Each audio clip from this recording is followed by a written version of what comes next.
हम अक्सर प्राचीन भारत को आध्यात्मिक ज्ञान की भूमि मानते हैं, लेकिन क्या होगा अगर इसकी सबसे बड़ी विरासत वैज्ञानिक हो? वेदों और महाकाव्यों से परे कुशल धातुकारों, शहरी योजनाकारों और अग्रणी सर्जनों का एक संसार है जिनकी उपलब्धियां हमारी समझ को भी चुनौती देती हैं। यह कल्पना के बारे में नहीं है, बल्कि एक ऐसे इतिहास के बारे में है जिसके फिर से खोजे जाने का इंतजार है। वैज्ञानिकों और इंजीनियरों की एक कहानी जिनकी खोजों ने दुनिया को आकार दिया। आइए देवताओं की जानी पहचानी कहानियों को एक तरफ रख दें और उस मानवीय सरलता पर ध्यान दें जिसने शहरों का निर्माण किया, धातुओं को गढ़ा और गणितीय विचारों की कल्पना की जिसने मानवता को बदल दिया। हमारी यात्रा हमें मिथकों के पीछे की सच्चाई जानने के लिए प्रेरित करती है, हमें अपने इतिहास को नई नजरों से देखने और वैज्ञानिक जिज्ञासा की विरासत को फिर से पाने के लिए आमंत्रित करती है। हमारे पूर्वज सच में क्या जानते थे और उनकी खोजों ने आधुनिक दुनिया की नींव कैसे रखी? भारत की तकनीकी कहानी धातुओं में लिखी गई है। यूरोप की औद्योगिक क्रांति से सदियों पहले भारतीय कारीगरों ने धातु विज्ञान को बेहतर किया, जिससे पौराणिक वुड्स स्टील बनाया जो इतना मजबूत और सुंदर था कि वह प्रसिद्ध दमिश्क ब्लेड का स्रोत बन गया। दिल्ली का लौह स्तंभ जो 4वीं शताब्दी ईस्वी में बनाया गया था, 1600 साल बाद भी जंग मुक्त खड़ा है। रासायनिक इंजीनियरिंग का एक चमत्कार जो वैज्ञानिकों को आज भी हैरान करता है।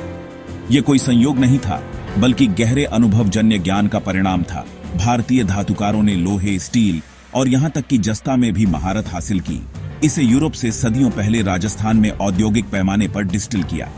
उनकी तकनीकें जैसे जस्ता के लिए डाउनवर्ड डिस्टिलेशन जटिल समस्याओं के लिए शानदार समाधान थे, जिससे उच्च गुणवत्ता वाले पीतल और अन्य मिश्र धातुओं का निर्माण संभव हुआ।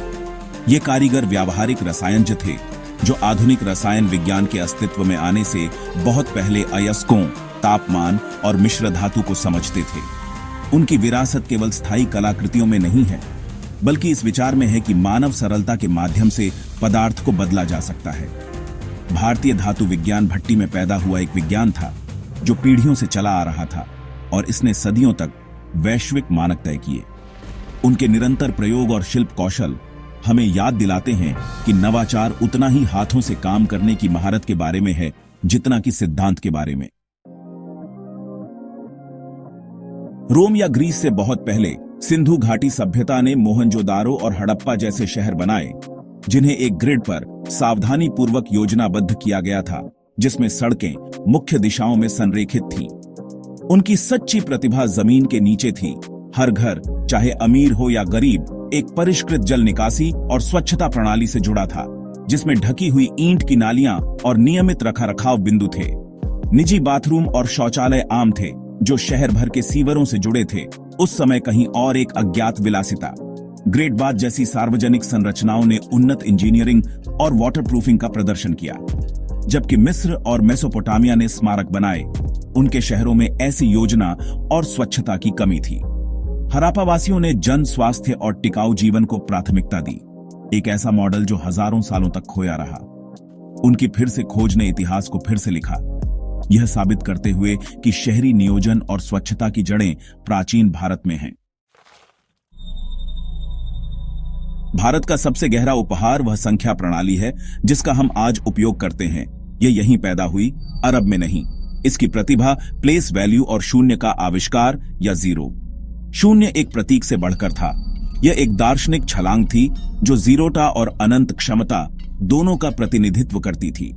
ब्रह्मगुप्त जैसे गणितज्ञों ने इसके उपयोग को औपचारिक रूप दिया, जिससे जटिल गणनाएं संभव हुईं और बीज गणित और उच्च गणित के लिए आधार तैयार हुआ। भारतीय विचारकों ने अनंत और ऋणात्मक संख्याओं का भी पता लगाया, ऐसी अवधारणाएं जिन्हें यूरोप सदियों तक स्वीकार नहीं करेगा। यह गणितीय क्रांति अरब विद्वानों के माध्यम से यूरोप तक पहुंची, जिसने कोपरनिकस, न्यूटन और उसके बाद की वैज्ञानिक प्रगति को बढ़ावा दिया। आज हर डिजिटल उपकरण एक और शून्य के बाइनरी लॉजिक पर चलता है, जो भारत के शून्य का सीधा वंशज है। भारत के अमूर्त नवाचार आधुनिक दुनिया को चुपचाप शक्ति देते हैं। चिकित्सा में सुश्रुत एक विशालकाय के रूप में खड़े हैं। उनका सुश्रुत संहिता दुनिया के सबसे शुरुआती सर्जिकल विश्वकोशों में से एक है। उन्होंने 120 से अधिक सर्जिकल उपकरणों और हड्डियों को सेट करने से लेकर मोतियाबिंद सर्जरी तक की विस्तृत प्रक्रियाओं का वर्णन किया, जो सभी प्रत्यक्ष अवलोकन और शारीरिक अध्ययन पर आधारित थे।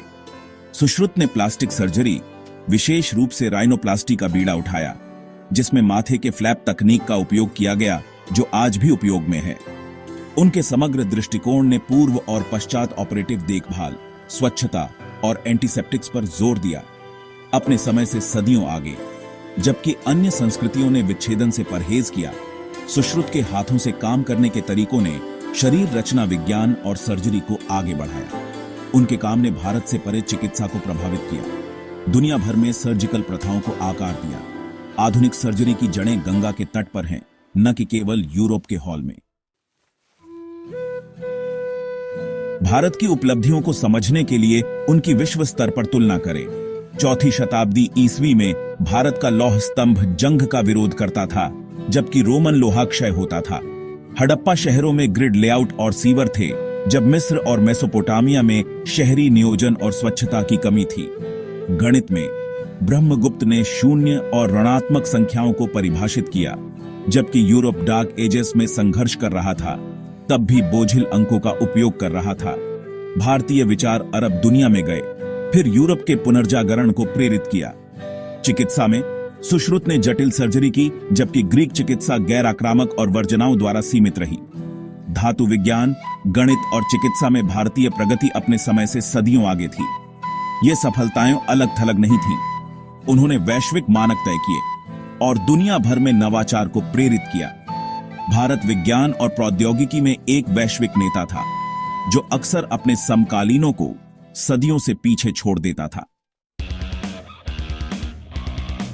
प्राचीन भारत के नवाचार बहुत दूर तक फैले। गणित, धातु विज्ञान और चिकित्सा व्यापार मार्गों के साथ फैले, सभ्यताओं को बदलते हुए। भारतीय अंक प्रणाली, जिसमें शून्य भी शामिल था, अरब दुनिया तक पहुंची। फिर यूरोप, जिसने पुनर्जागरण और वैज्ञानिक क्रांति को बढ़ावा दिया। वुड्स स्टील ने ब्लेड के लिए मानक तय किया और दुनिया भर के धातुकारों को प्रेरित किया, जबकि जस्ता आसवन ने यूरोप में पीतल उत्पादन में क्रांति ला दी। भारतीय चिकित्सा ग्रंथों ने ग्रीक, रोमन और अरब चिकित्सा को प्रभावित किया, जिसमें राइनोप्लास्टी जैसी सर्जिकल तकनीकों को पश्चिम में अपनाया गया। ये केवल विचार नहीं थे, बल्कि व्यावहारिक प्रौद्योगिकियां थीं, जिन्होंने विश्व स्तर पर उद्योगों और विज्ञानों को फिर से आकार दिया। दुनिया की वैज्ञानिक भाषा और उपकरण भारतीय सरलता के बहुत ऋणी हैं। भारत की विरासत वैश्विक प्रगति के ताने बाने में बुनी हुई है। प्राचीन भारतीय तकनीक केवल इतिहास नहीं है, यह आज भी हमारी दुनिया में जीवित है। हर डिजिटल उपकरण शून्य पर निर्भर करता है, जो सूचना युग की नींव है। सुश्रुत की सर्जिकल तकनीकें और समग्र दृष्टिकोण आधुनिक चिकित्सा प्रोटोकॉल को रेखांकित करते हैं। आयुर्वेद का पौधे आधारित ज्ञान आधुनिक विज्ञान द्वारा मान्य किया जा रहा है, जो वैश्विक स्वास्थ्य को प्रभावित कर रहा है। सिंधु घाटी की शहरी योजना आज के शहरों के लिए समाधान प्रदान करती है, जबकि लौह स्तंभ नए सामग्री अनुसंधान को प्रेरित करता है। ये प्राचीन नवाचार हमारे जीवन को आकार देना जारी रखते हैं, ये साबित करते हुए कि सच्ची प्रतिभा बनी रहती है। जैसे जैसे हम भविष्य की ओर दौड़ते हैं, प्राचीन भारत की गहरी वैज्ञानिक जड़ों को याद रखना महत्वपूर्ण है। यह विरासत यूरोसेंट्रिक इतिहासों को चुनौती देती है और एक नई पीढ़ी को विज्ञान को अपनी विरासत के हिस्से के रूप में देखने के लिए प्रेरित करती है। प्राचीन भारत ने ज्ञान, विज्ञान और नैतिकता को संतुलित किया, जो आज टिकाऊ नवाचार के लिए एक मॉडल है। जब छात्र सीखते हैं कि उनके पूर्वजों ने सर्जरी और गणित का बीड़ा उठाया था, तो यह गर्व और संभावना को जगाता है। अतीत एक बोझ नहीं है, बल्कि भविष्य की सफलताओं के लिए एक लॉन्च पैड है। आइए इस सरलता की विरासत को आगे बढ़ाएं, एक ऐसा भविष्य बनाएं जो उतना ही स्थायी और बुद्धिमान हो जितना हमारे पूर्वजों ने गढ़ा था।